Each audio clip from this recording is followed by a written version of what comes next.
Hello and welcome to the first look at the re-released Wave StudioRack. The new Wave StudioRack is a complete redesign, incorporating several new powerful features. I'm Kybert, mix engineer and art of mixing instructor at Point Blank. I'd like to present this video as a practical example of StudioRack working while offering my first impressions of these new features. So here we've got a simple 4-bar groove.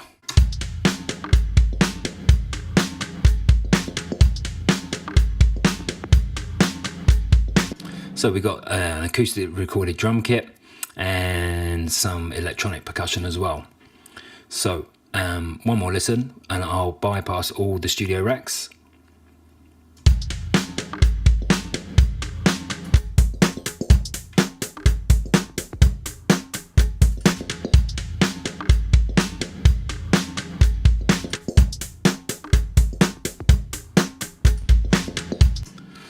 So one of the most interesting features about the StudioRack is workflow. Here we've got the electronic perc. Let's have a look at that StudioRack. So the ability to chain plugins really simply and quickly, even by name. So pull up an EQ. Previously we would have to use 4 different plugin slots to achieve the same effect. Here I have the EQ, DBX160, some console emulation and the imager. If we listen, there's no sonic difference when I cut between the two.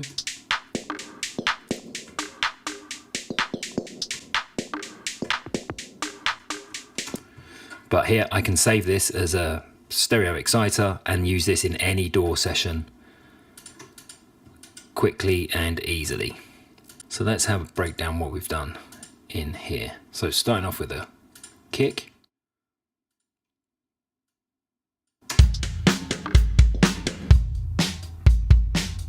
So starting off with the kick drum with the processing.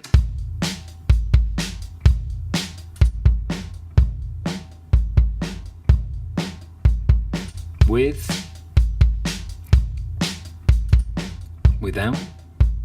Easily, I've got some EQ on the kick drum, API, some 50 for the thud, cleaning up some of that low mid, and quite a lot of 7K for that presence. Then I can go into the DBX160.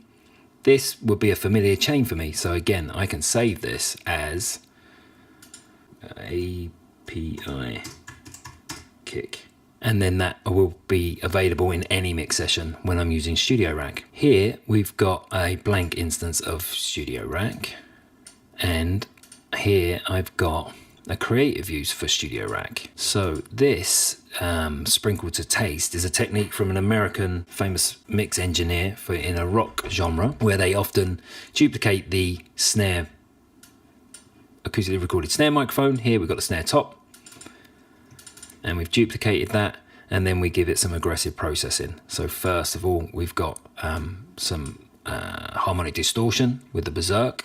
And then we've got the EQ cleaning up some of the highs and upper mid-range because it can get quite unpleasant. And here's a cool feature. So then we parallel split to the spring reverb. So this sounds like.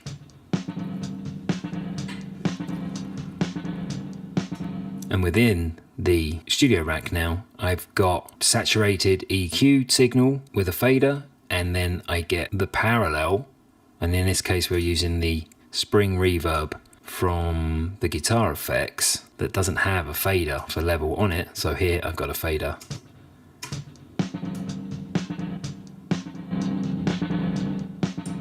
For more control. Let's just mute this and have a look at the drum bus for a second with the processing. Without.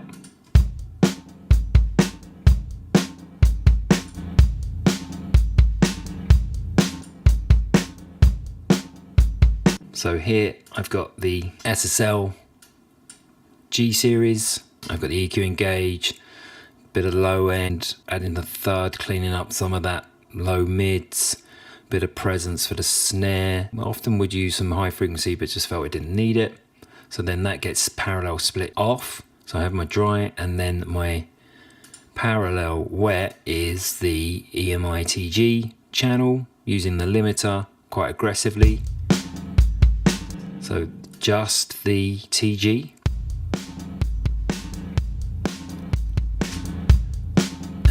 here mixed in. And again, I'll get a fader for that. So just the dry, just the EQ drum bus,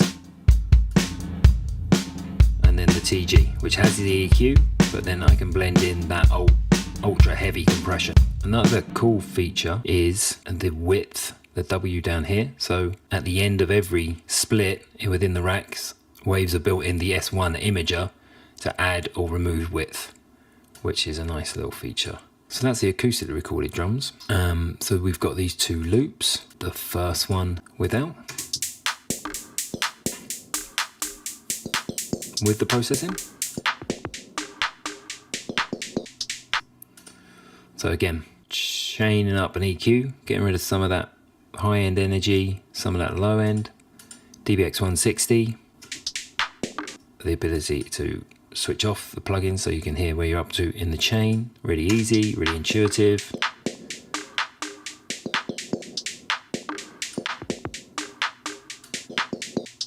DBX 160, great on drums. Watch out when you get over 10 dB of gain reduction.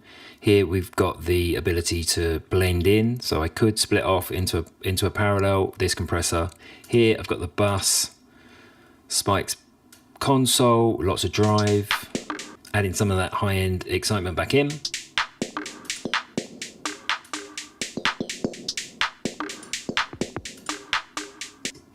And then I've put the imager, as this is a wider setting than the built-in one is able to do. And again, just savable, easy for workflow.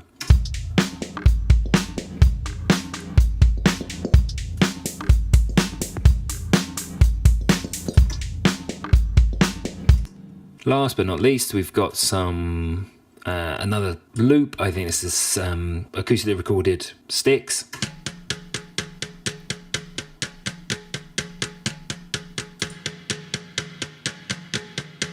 Similarly to the drum bus, we've got some EQ, removing some low mids. Oh, I've got some filters in here.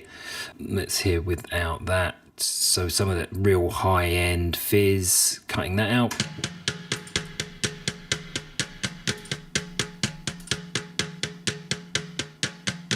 Here, going into a parallel split, going into the Abbey Road plate reverb. If you have this, please check out the different plates. A and D sound quite similar, quite big. B and C, a little bit smaller.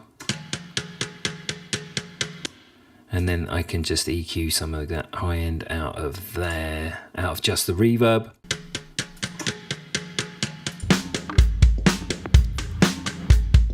Cool, so one last listen. I'm just gonna bypass and unbypass the studio racks that I've got engaged. So with.